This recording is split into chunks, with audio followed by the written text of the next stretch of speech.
Hey y'all, I wanted to share this quick tip with you.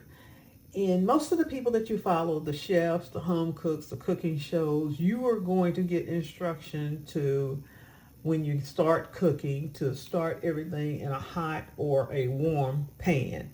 But there are a few instances where you really want to start your food cooking in a cold pan. Let's say, for example, that you want to toast some nuts in a pan instead of toasting them in the oven. When you're toasting nuts, you want to start in a cold pan and that heat to come up slowly, okay? If you're toasting spices, the same thing in a cold pan. If you're trying to brown butter, you do not want to put butter in a hot pan. You want it in a cold pan and that heat to come up slowly.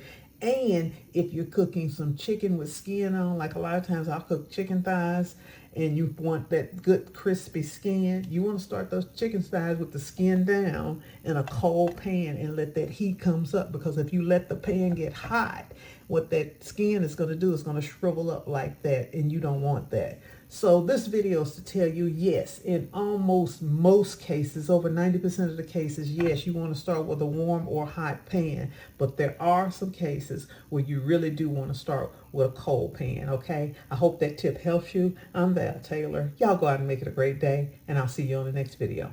Bye now.